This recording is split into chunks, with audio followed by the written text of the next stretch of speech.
Warning: the Not Thought podcast contains language and content that may not be suitable for younger audiences. Listener discretion is advised. There will also be spoilers for various anime throughout the course of this episode. Please use caution in case we discuss a series you haven't finished. Finally, the opinions expressed are those of the individual participants and may not reflect the Not Thought podcast as a whole. Enjoy the show.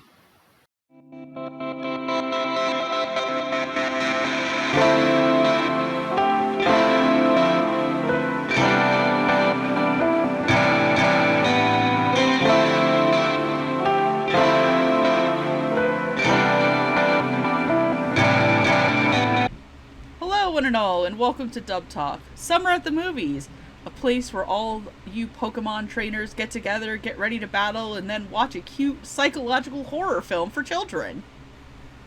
I'm your host today, Megan, and with me is my girl, Gigi. What up, fam? How you doing? How's the weather? How's your ABCs? It's hot. And speaking of ABCs, we're here to talk about the murder ABCs, aka the Unown. Gigi, how much Pokemon have you ever played in your life? I played the first one, and then I skipped to Sword and Shield.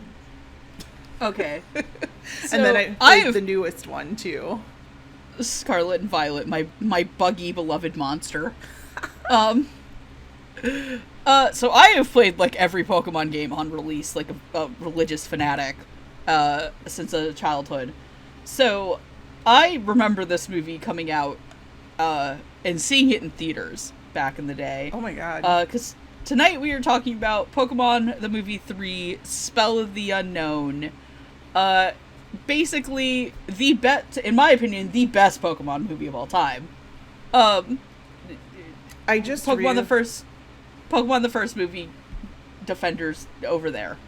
I do love Pokemon the first movie. I just realized that it's called Spell of the Unown, and the unknown spell things. And they were casting spells. It's all up in your mind, Gigi. Today I learned.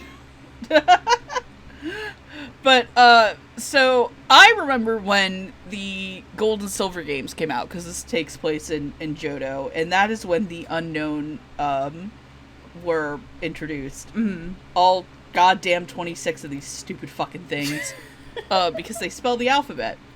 I want to preface this, Gigi, by the Unown are some of the most useless Pokemon of all time. You would think they could, like, spell out attacks like kill or murder or block. No? No. They only know one move, and that move is hidden power, and it's absolutely terrible. And yet this movie makes them out to be one of the single most threatening forces on the face of planet Earth. Why are we here? What is this timeline? We are here because we are here to talk about Pokemon the third movie, okay. Spell of the Unown. Which, this is not the first time we have talked about a Pokemon movie on Summer at the Movies, but this is specifically the first time we have talked about a specific dubbing studio's work on the Pokemon franchise. Oh, are we talking about the Sanji eats a lollipop instead of smoking a cigarette studio? Oh, yes, we are. But first, let me give you a summary of Pokemon the third movie. Young Molly Hale is a 5-year-old girl who lost her father to the Unown, a strange group of Pokemon who can make a person's dreams reality using their psychic energy. One day, she accidentally releases the Unown and they begin to answer Molly's wishes. First by creating Entei, a legendary lion-like Pokemon that is a lion dog, A&N. A legendary lion-like Pokemon who Molly then thinks is her father because he would always pretend to be Entei while he played with her. Molly then feels lonely because she has no mother, so Entei decides to kidnap Ash's mother and forces her to become Molly's. Ash, Brock, and Misty must try to save Ash's mom, Delia, and Molly. And in the process, they must also find a way to stop the Unown from turning the town of Greenfield into a bizarre crystal wasteland. Also, Team Rocket is there. Blasting off at the speed of light? Surrender now or prepare to fight. Oh, that's right, it does rhyme. Jesus Christ. Yep. Can you tell it's been a long time since I've watched anything Pokemon besides the newest ones where they like have the duck. Oh, with Quaxley and the new adventures. Yeah, we won't talk about that here. But I did watch the other one where there's Marnie, because Marnie is the best girl, and this girl wants to be the best girl, and it's not happening, Molly. Alright, so, I don't even know who my Pokemon best girl is, but Marnie is up there. Marnie's for sure number one. See, my favorite Pokemon game character of all time is N, and I have as an Android. But my other special baby... Oh wait, I do have a baby girl in Pokemon. Who? Raihan. My slutty little dragon gym leader from Sword and Shield is my baby girl. Okay, I get it. I get that energy. The selfie king. Yep, I get that energy. He's my baby girl. Megan, he just wants selfies and attention. That's perfect baby girl material. For sure. Like, I have seen... No, we were talking about a 4Kids dub. I'm not allowed to make sex jokes anymore. Which will lead us... Yes, we will. That's a secret tool that we're saving for later. Okay. So let's talk about the ADR staff and writing. Yes, this is, I think, the first time we've actively talked about a 4Kids dub. No way, really? Out of all the shit we've talked about? Out of all the shit we've done, I think this is the first time we've genuinely talked about, like, a 4Kids produced dub. I did with Steph, that Yu-Gi-Oh movie. Oh, never mind, I take it back. This is the second time we've done it. Yeah, because did you guys do Bridge Beyond Times or the newer one? I don't remember. God, it was so long ago. They're all the same to me. We did the one that was really long. It was like 2 hours. Good God. No, that was the newer one, because that was that wasn't them, because that's just a different like, it's the shell of what they were. Okay. So yeah, I guess it counts. The new one. I mean, we talked about a person who we'll also talk about two later. People who we'll talk about in here later. But this is the first time, like, heyday 4Kids we're talking about. What year was this in? Like 2003, 4, something like that? This came out... Okay. It came out in 2001 in America. Oh my God. April 6, 2001. Jesus Christ. That was so long ago. What a time to be alive. Like, I made a terrible joke while watching this, but I cannot repeat it because I'm getting killed in the comments. Yes, ma'am. Like, we'll talk about it later. Just, okay. So talking about the ADR staff, because this is like heyday 4Kids. This is directed by Michael Haneke, and he also wrote it along with Norman Grossfield. Michael Haneke did a lot of directing work for the Pokemon franchise. He directed the Pokemon movie 2000, Pikachu's Summer Vacation, and the dub of the first movie. He was also the writer for a lot of 4Kids stuff, such as Kirby Right Back At Ya, Yu-Gi-Oh! Arc V, and Sonic X. Norman Grossfield also wrote Pokemon, Yu-Gi-Oh! Ultimate Muscle, and he was for a while the president of 4Kids. Oh shit. Does that mean I can't talk crap about them? Or they you can talk crap. Up? Okay, perfect. No, it is morally correct to talk about shit about 4Kids, even though it probably is the only reason why a lot of us are into anime. Oh, like, man. it is always morally correct to talk about people who censor things. Oh yeah, see, we talked about it 2 minutes ago and I already forgot. This is, okay, so forewarned, y'all, I'm on a lot of, like, muscle relaxers right now because the two of us are the real MVPs and we both threw out our backs at the same time. Because we're old. No, I don't literally make your jokes because we're like hundreds and hundreds of miles away from each other. Yeah, like, I cannot make fun of Gigi. I just felt really bad because she's like, I pulled my back, and I'm like, oh no, get better. I literally the next day pulled my back. Isn't that crazy? I hate that for us.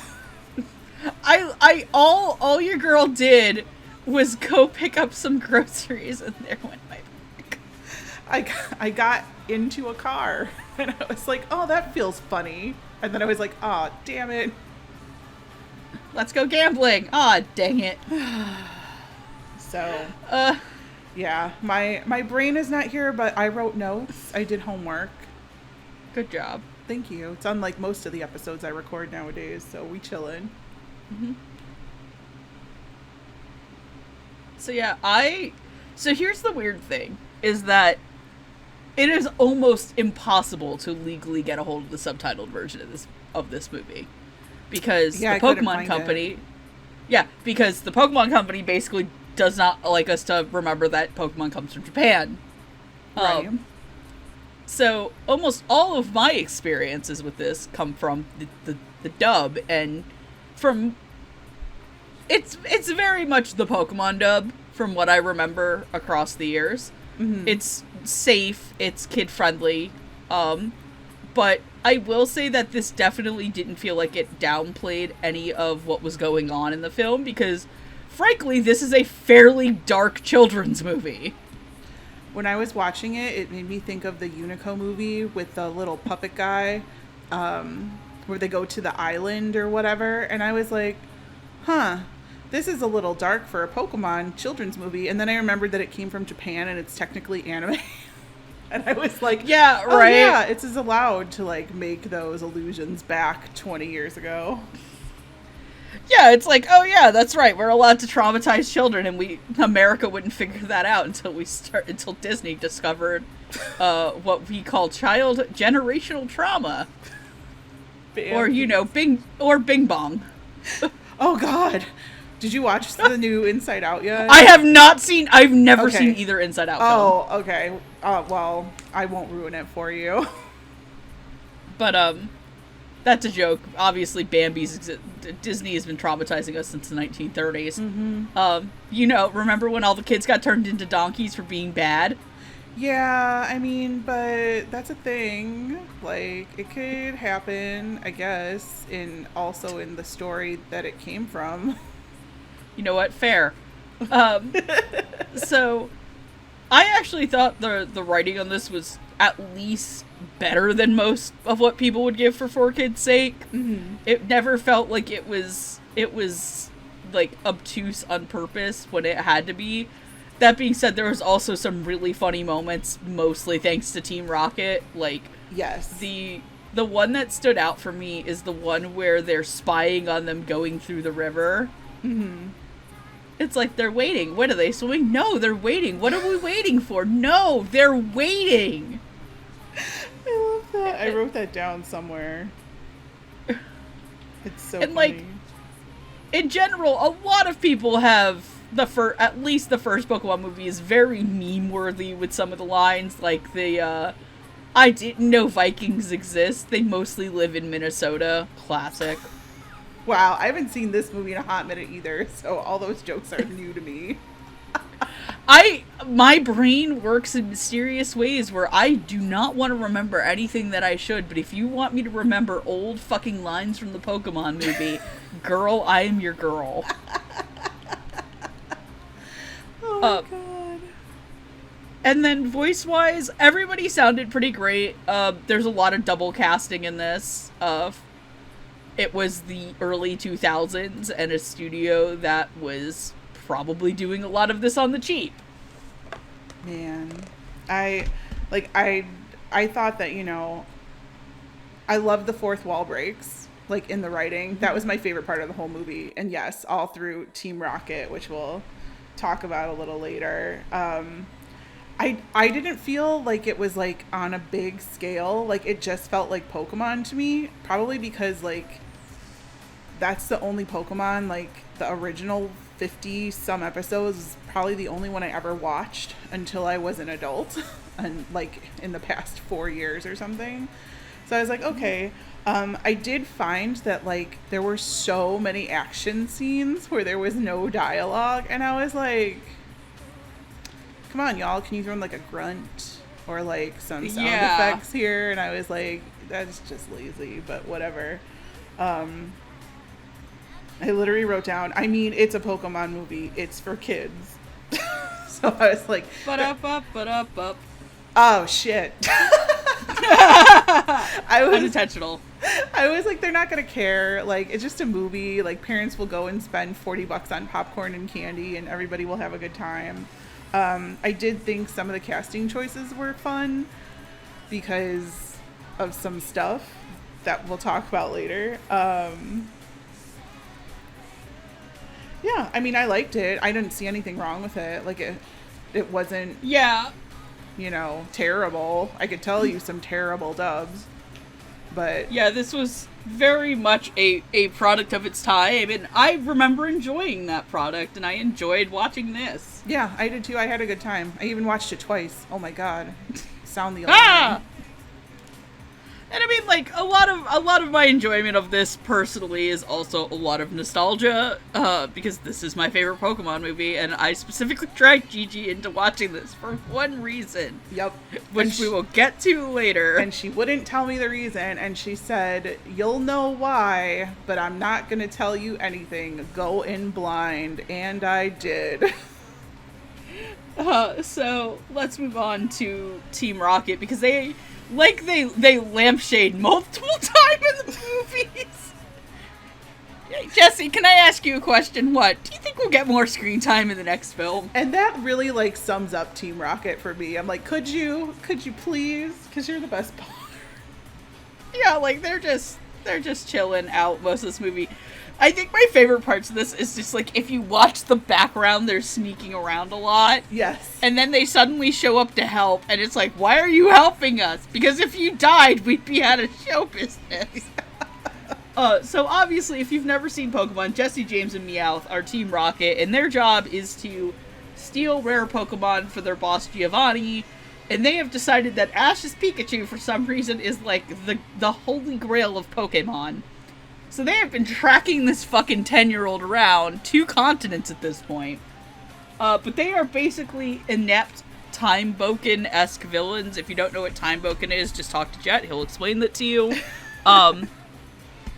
But they're pretty much usually everybody's favorite character. They consist of Jessie, the kind of hot-headed leader of them, James, her flamboyant sidekick, and their Meowth, who can talk English language, and you learn this in the most tragic episode of the show, called, like, Go West, Young Meowth, where you learn he learned how to talk to impress a lady Meowth, and she rejected him. God bless that man. Playing Jessie is Rachel Lillis, playing James is Eric Stewart, and playing Meowth is Madeline Bloston.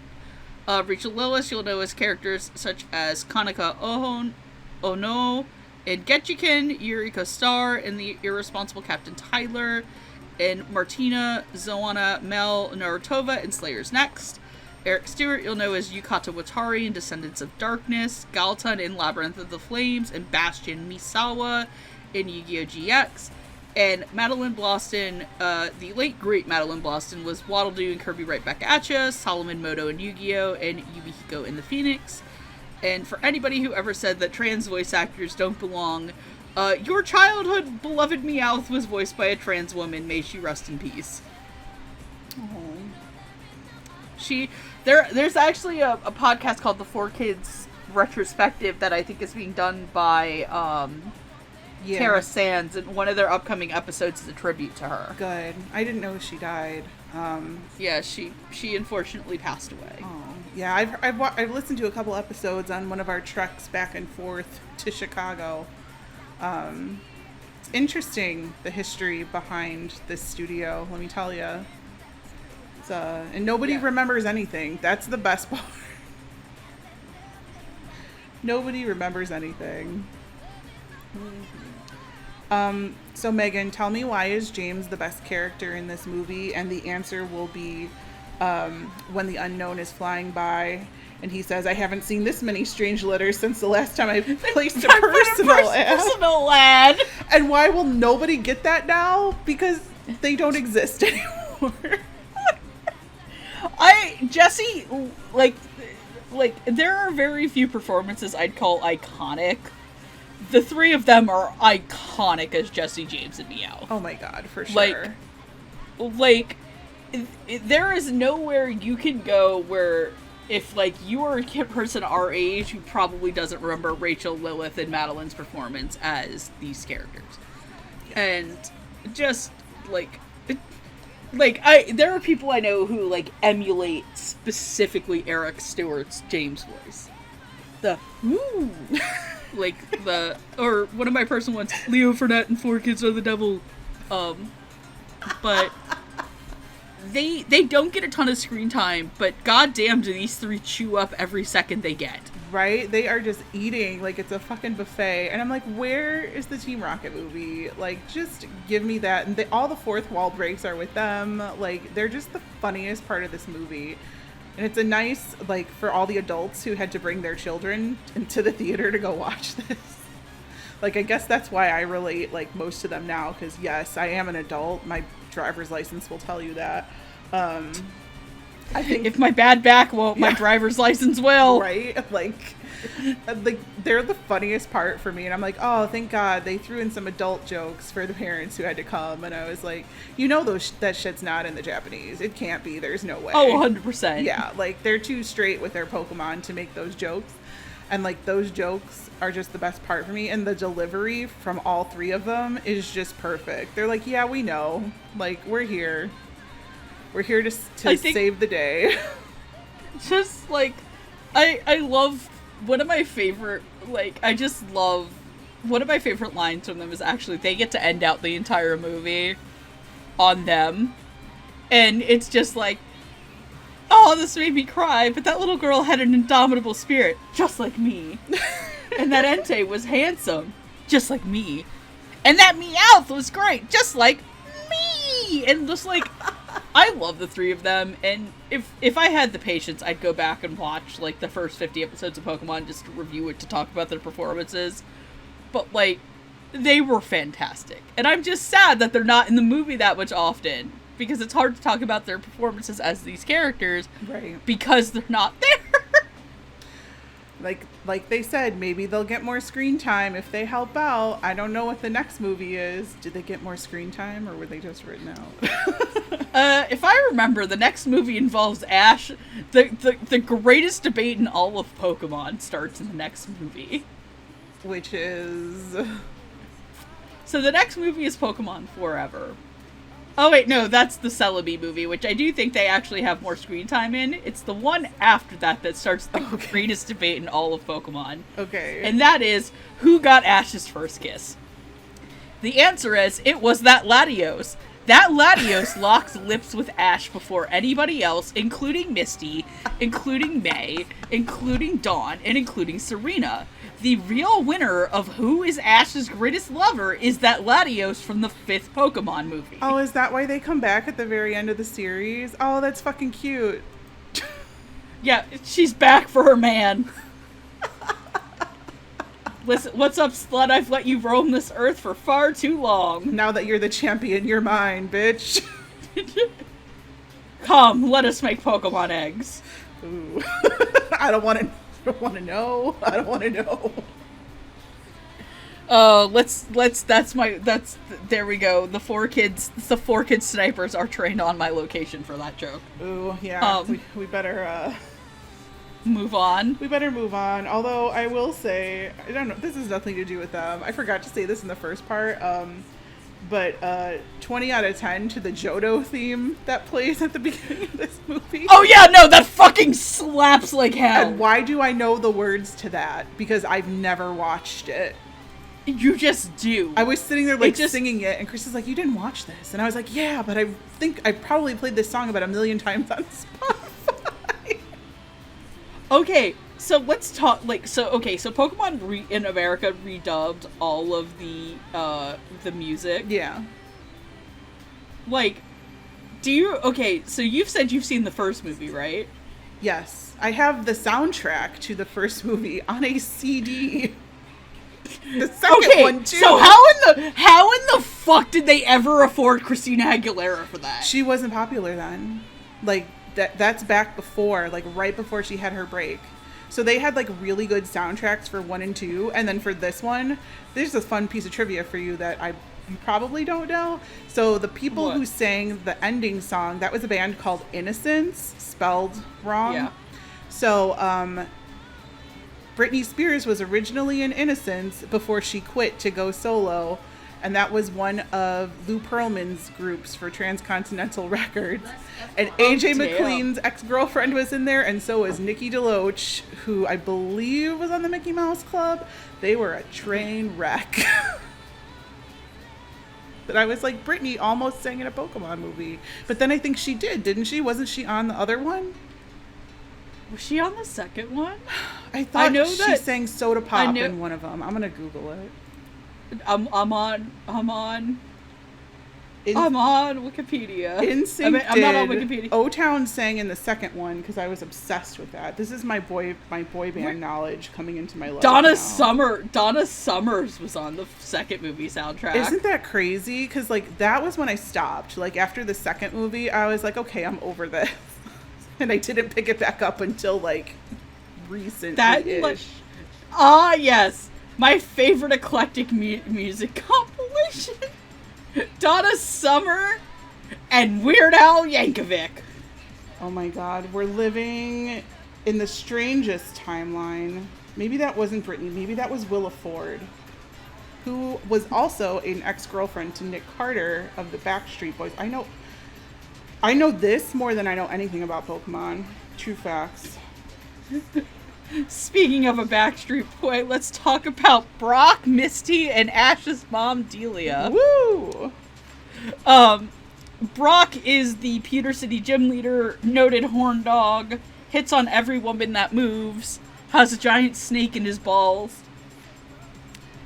Misty is the former Cerulean City gym leader. She is traveling with Ash so that Ash can finally one day repair her goddamn bike. She is also the best. And Delia is Ash's mom. She's a single mom. We don't know where Ash's dad is, but we know Ash's stepdad, Mr. Mime. I was going to say, I thought Ash's dad was Mr. Mime. That's not real? Is that the thing? No, that's... Gigi, he's not his dad, but he is the dad that stepped up. Mr. Mime, the greatest Pokemon of all time. Playing Brock is Eric Stewart, who also played James. Playing Misty is Rachel Lillis, who also played Jessie. Wait, what? Yeah. You're fucking kidding me. No, I'm not. Are you fucking serious right now? Nope. Yes. Oh my God. Okay, please continue while I try to process that in my brain. And Veronica Taylor plays Ash's mom. Eric Stewart, you said some other roles, but some other ones of his is Gowri Gabrev in Slayers, Marco Lasso in Shaman King, and everybody's favorite enterprising daddy, Seto Kaiba in Yu-Gi-Oh! Rachel Lillis, you'll know as... What? Yes, Gigi, he's also Seto Kaiba. I'm pretty sure I said that like 4 years ago when I did the episode, but yeah, that part of my brain is gone. Oh my God. Okay. Please continue. You okay there, girl? No, I'm not. I'm fucking losing my mind right now. Rachel Lillis was also a character such as Mikot Bartish in Mobile Suit Gundam UC, Charlotte in Berserk the Golden Age arc film 1, and to piss off everybody I know because they hate this goddamn dub, she was Lieutenant Tenjo in the Revolutionary Girl Utena dubs as well. Ooh. Delia Veronica Taylor has played characters such as Lopmon in Digimon Adventure 2020, Mai Mai in The Land of Lianli, and Miria Skumo in Yu-Gi-Oh! Zexal.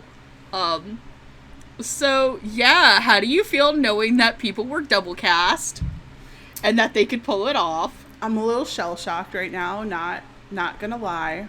Also, yes, Britney Spears was on the first Pokemon movie soundtrack, as was Aaron Carter. in case you were wondering, R.I.P. to him. I can't fucking believe it. Did they really have no money that they threw these people into the booth for like all day and just paid them like a flat rate or something? But also it speaks to their ranges so well, because I had no clue. Even though I said it before, I still have no fucking clue. Like, I forgot all about it. I also 100% totally forgot that they were double cast in this, let alone the fact that everybody could pull it off.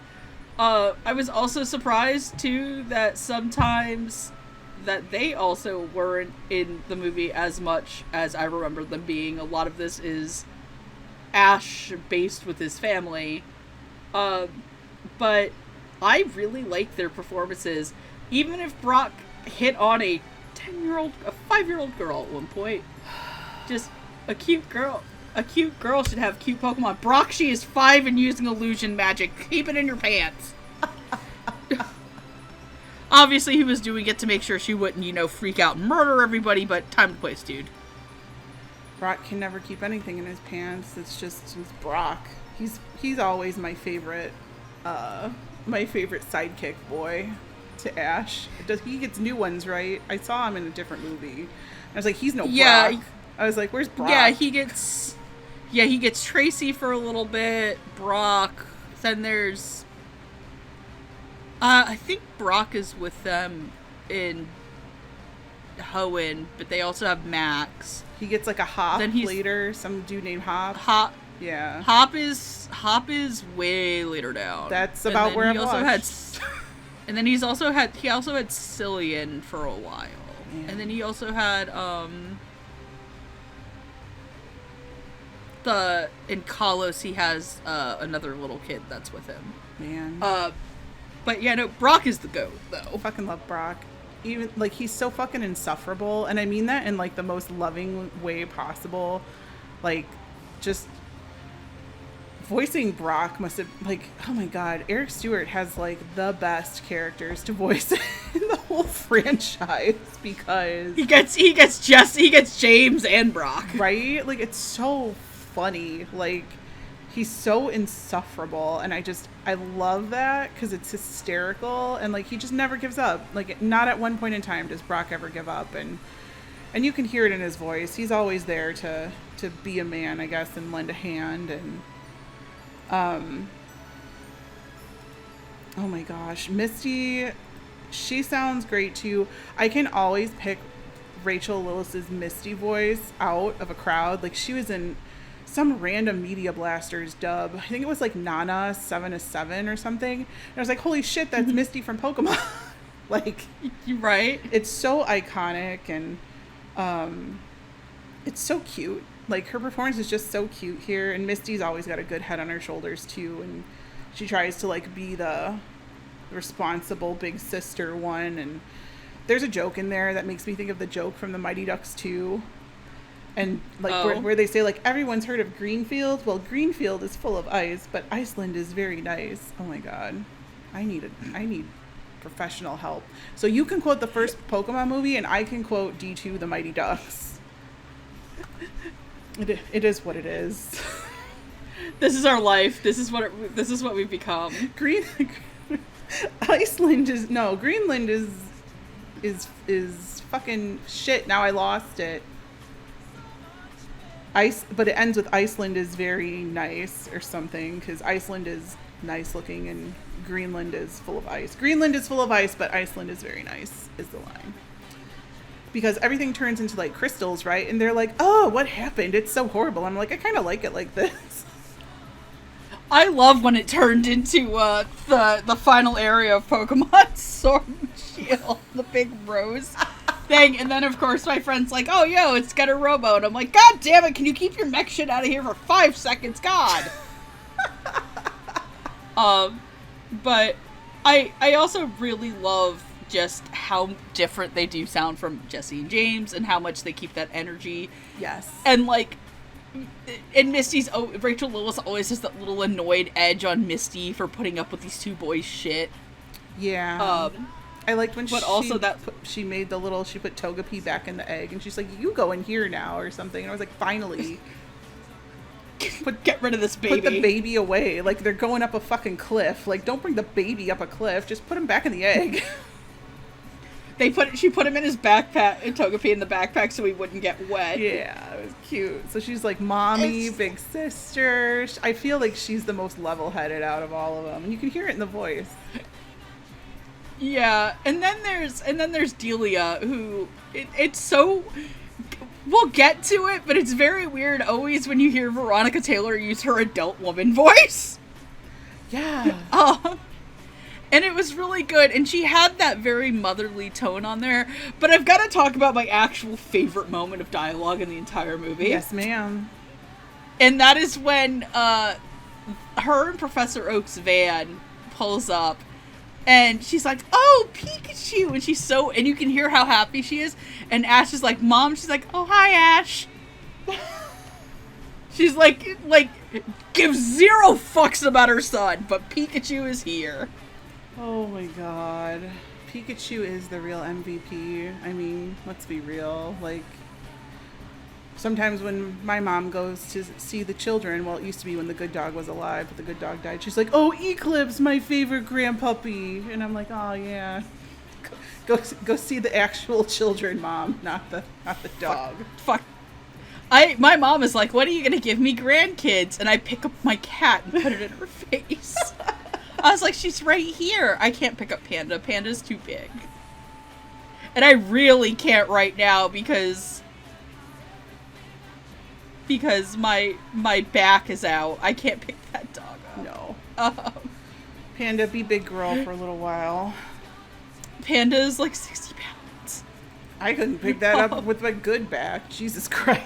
Right? I can. I pick her up like a very, very wiggly sausage. But yeah, no, I liked her performance as Delia.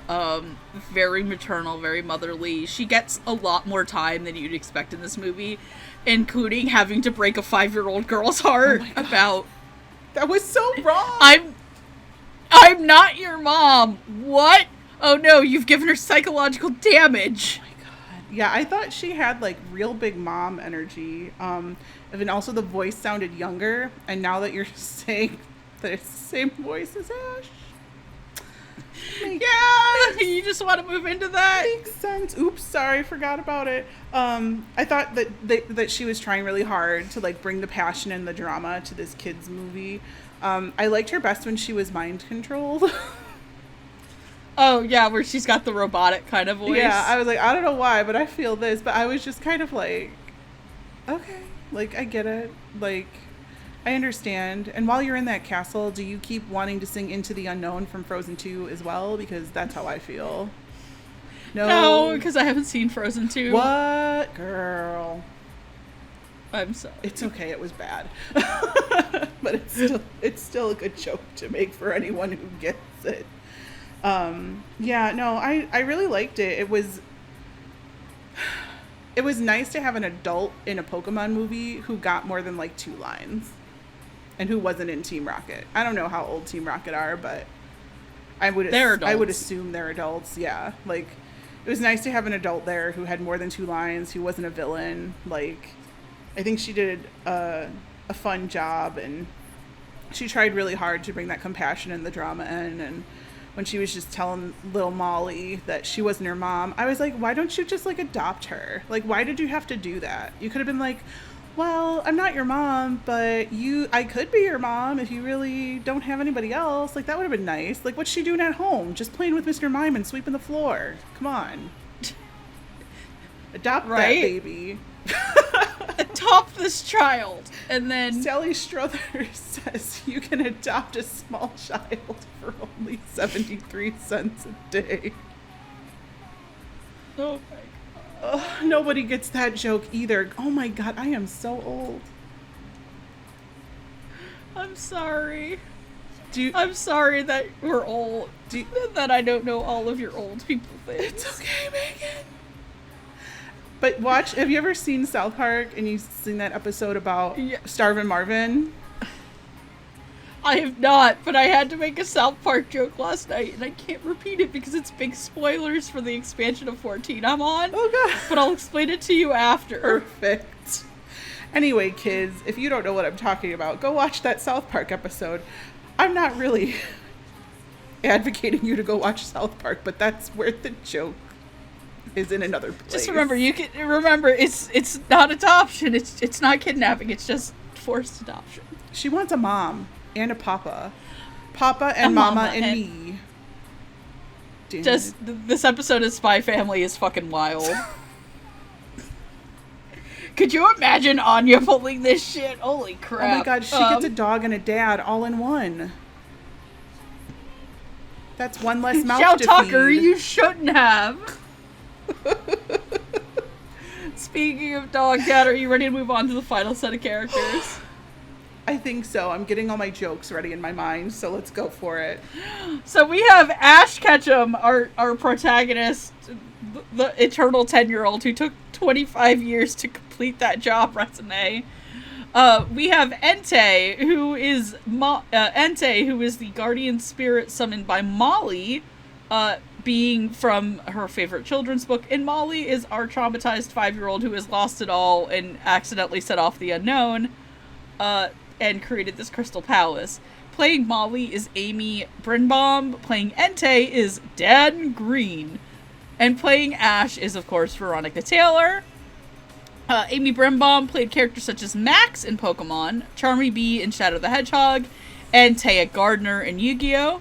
Dan Green played Genya in Giant Propo, Chiriko Kuve in Arbor Troopers Votom, and of course, Cluck like a chicken. the one... God damn it!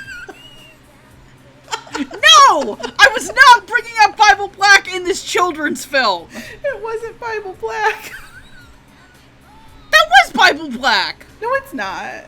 That doesn't come. Yes, it is. That doesn't come from Bible Black. That 100% comes from Bible Black. Shut the fuck up. That's what it's from. That is from Bible Black, Gigi. I would fucking Google it, but I don't want to ruin the algorithm on my phone. You know what? Fuck it. I'll ruin my algorithm. Hold on. I'll ask Chris. He'll know. Babe, what's the anime that Cluck Like a Chicken comes from? Is it Bugsy? Yeah, I didn't think so either. No, it was 100% Bible Black. He says he doesn't think it's Bible Black. It is 100% Bible Black. All right, we'll give you the answer. Is it Temptation? Is it Temptation hentai? I don't know what it is. I've never seen it. I just know the joke. Yeah, no, that is 100% from Bible Black, Gigi. Okay, whoever's editing this, you find it out and you write it on the screen. Yeah, editor, put Jackson. I'm gonna make you edit this for this reason only. But no, the GOAT, Yugi and Yamayugi in Yu-Gi-Oh! And then, of course, we've already talked about Veronica Taylor as Delia, but you'll also know her as Max in Dinosaur King. And then, just to fuck with all of you all about Veronica Taylor's vocal range, she was the Executioner boss in Akudama Drive. And Manuela Casagrande in Fire Emblem Three Houses. And every time I have... Yeah, you remember that disaster fucking drunk-ass bitch in Three Houses? Oh my god, that's hysterical.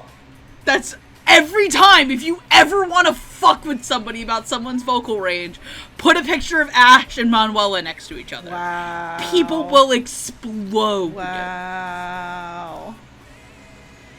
Also, we're not talking about them because Pikachu has actually never been dubbed over except for once.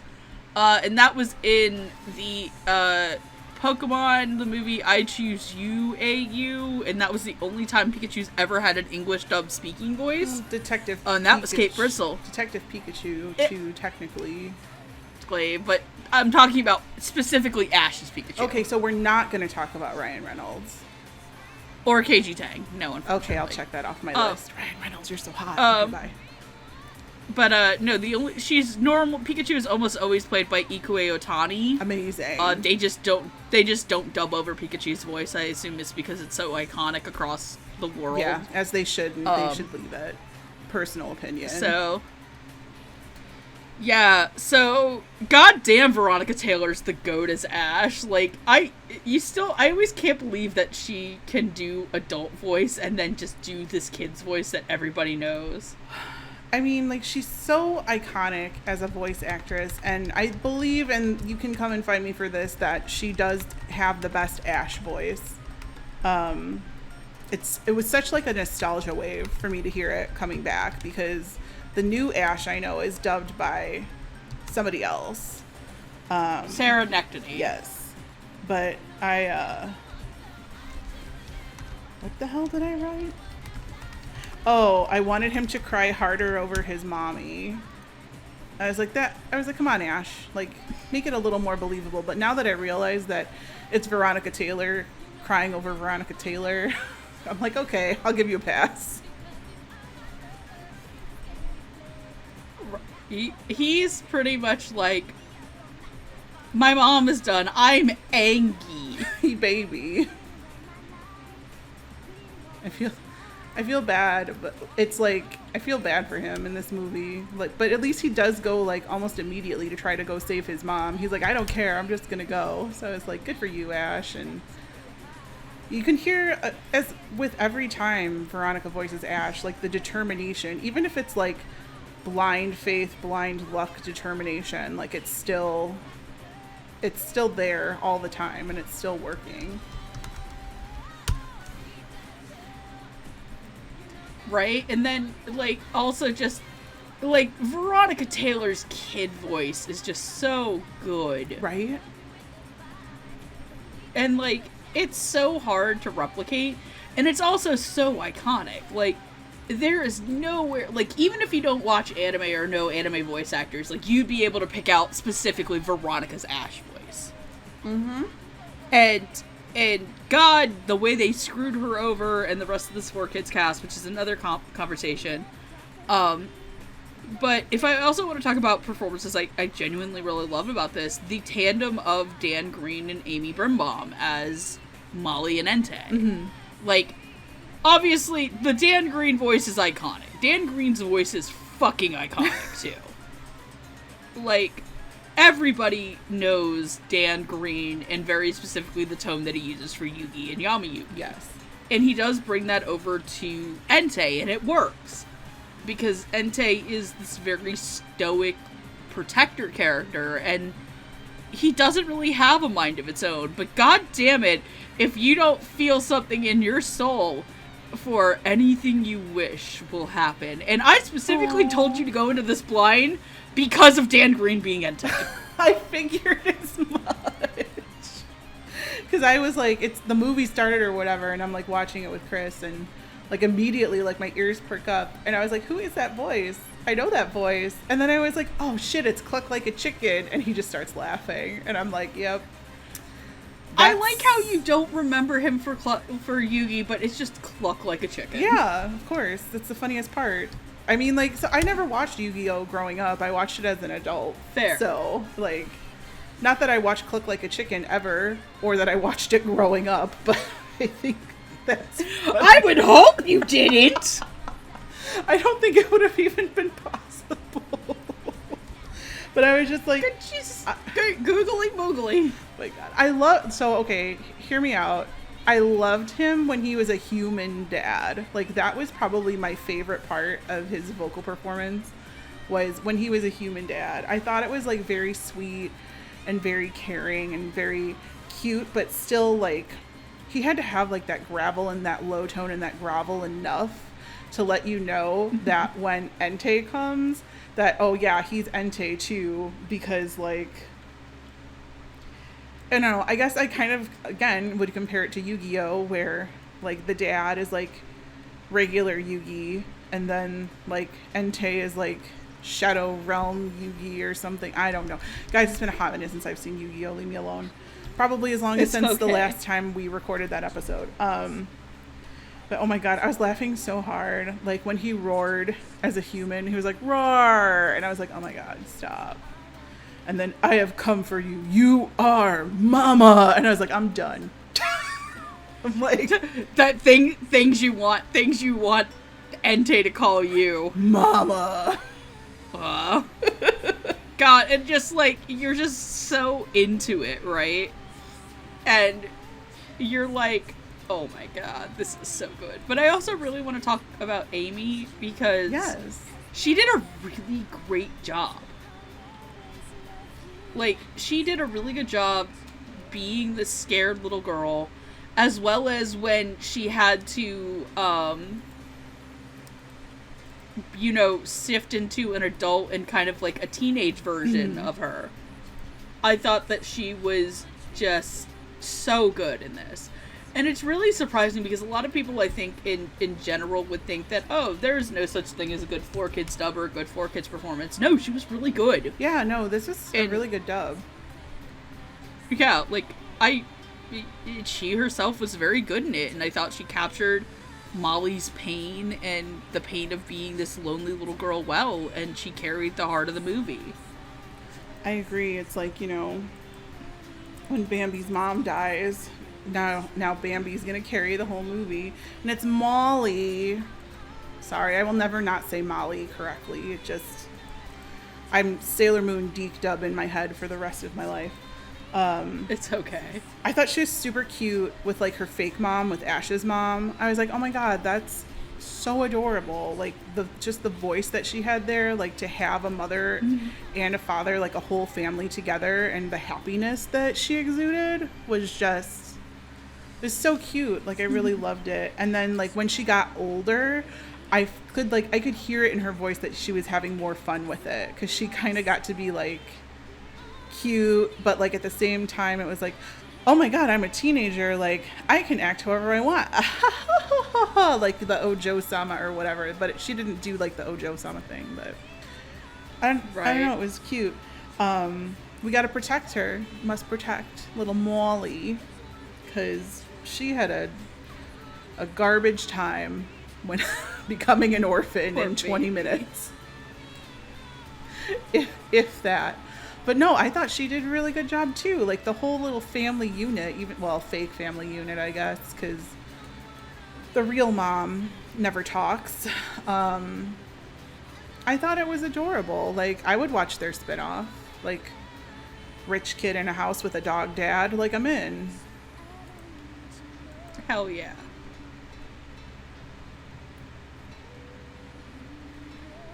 Do you have anything else you'd like to do for? Let's see. Hold on, I gotta walk across the room. Ooh, we're making really good time. I mean, for me, like, it was cute. It was a movie I've never seen before, and it was actually, like, on my list of things to watch, like, sometime this year, because I wanted to watch all the Pokemon movies that we own, and yes, we did. Hey. We did own it, and he did find it after I had bought another copy on Amazon, so I returned it. Sorry, 4Kids bank account. It's all good. It's all good. But I was like, oh, like if you guys watch this on Blu-ray, like it's a fucking trip. Like there's no subtitles, so I can't do the cheater thing. This is almost as bad as a Crunchyroll Blu-ray, maybe worse. Jesus Christ. Like there's no special features. Like it's literally like nothing. Like. And you had to turn the volume all the way up. Yeah, right. No, this is not a well-mixed movie. No. And you can't find it streaming unless you pay for it. I was like, fuck that. I'll just get the Blu-ray and have it forever. Right? Physical it is. But I thought it was really cute. Like, I had a good time watching it. Watched it twice. Don't have any regrets. Well, except for, like, the action scenes. Like, I did the second time fast forward through most of them, which was, like, probably, like, at least 15 minutes of the movie towards the end. I was like, oh, nobody's talking here. Like, I can fast forward. Oh, yeah, there's a big fight. Oh, the letters. They're not spelling killer murder. Yeah, no. Like, okay. Yeah, so... Yeah, no, I enjoyed it. I still love this movie. I had a great time. I had a lot of... I did riff on it a little bit in my Discord server, but that's like a show of love. If I could make fun of you so much, like, right? I really enjoyed the dub. I do wish that they would release the subtitle version of this legally just to, like, hear the difference and see what was changed. Obviously, like, besides the music, it's like, I think the whole score was redone for this movie, and obviously with a potentially better mix, because this movie is mixed like absolute shit. But I think the acting and the writing in there, and it kept the heart of the movie, and it was more of the Pokemon 4Kids dub, which, for as flawed as it was, I will still have nostalgic fondness for it. Was it one of the greatest dubs of all time? No, but it served a lot to get a lot of us into anime and to love the medium. So I don't look at it as harshly as I do, say, like, Sailor Moon and Cardcaptor Sakura, which really fucking butchered its material. But yeah, no, I liked it. And if, I guess it's time to start plugging ourselves and get this wrapped up. Yeah, I did want to say one more thing, and now it just blanked in my mind. It is a shame that we'll probably never get a subtitled version legally. Like, I don't know why everybody is holding on tight to the strings of Pokemon so much that, you know, we'll never get to see it. I really wish that Viz or whoever owns the rights to these movies would put it out, like, in a nicer nicer release. The Pokemon. Because, like, the Pokemon Company International, that's right. Okay. Like, we Googled some YouTube, like, trailers for it, and I was like, wow, first of all, they gave away the whole movie in the trailer. But secondly, like, the trailers got me, like, really hyped to watch the movie, and I was like, all of this stuff, like, it's gonna get lost to time, and I think it's really important for media preservation to get stuff out there and keep it going. But it really did, you know, bring back some nostalgia vibes for me, because I remember taping the first seasons of Pokemon, like, on a VCR, like, because they aired, like, I think I was maybe in school or, like, leaving for school or something. So when I got home every day, like, the first thing I would do would be to take my VCR tape of Pokemon and, like, watch the new episodes. And so when Megan was like, well, let's do this, I was like, oh, sweet. Like, I can't wait to, like, find the Blu-ray and, like, watch it. So it was a total nostalgia trip for me. So it was a good time. Thank you for having me on with you. Oh, thanks. I'm very happy we can talk about this, because, like I said, I don't think we've ever gotten to specifically talk about the 4Kids cast of Pokemon. We got to talk about the other one. You're right. So it was nice to get to talk about this and, like, just be a kid again. Yep. So if you'd like to follow us, we are the Dub Talk Podcast. We are here on YouTube, Twitter, Blue Sky, Instagram, Tumblr, Twitch sometimes. If you like us so much that you'd like to give us money but only want to do it one time, we have a Ko-fi. But if you'd like to support us on the regular, you can become one of our patrons. And at our $5 tier, you can be just like Marissa Lenti, Michelle Travis, and my parents. Aww. Who, my mom walked in here as we were recording, and she gave me this look of, like, and, like, ran away. So if you'd like $5, if you want to give us $5 and somehow put up with living with me, you too can show up and interrupt my recording for a minute. I love you, Mom. In our $10 Patreons, Anthony Brown, Carly Lusticow, Crimson Echidna, Julia W., Quinoa Soup, and Otaku Anthony. Gigi, where can the good people find you on the internet? Y'all can find me on Twitter, because I refuse to say the other name, at Animepalooza, where I talk about One Piece and how tired I am, as is the case. No, I'm just kidding. Sometimes I talk about anime too. I'm currently trying to do a thing where I watch something that we have a physical thing for as much as I can, so I'll talk about those. And I do have a YouTube channel, which is mostly dead, but it's also at Animepalooza with capital A. Megan, where can they find you? You can find me at QueenEra2 on Twitter. I mostly just post pictures to my dog, repost art. Hope that none of you see the NSFW artist that I follow. What? And yeah, that's about it. So, Gigi, we have become Pokemon Masters. We have broken the spell of the unknown. What are we gonna do now? Go to Raising Cane's.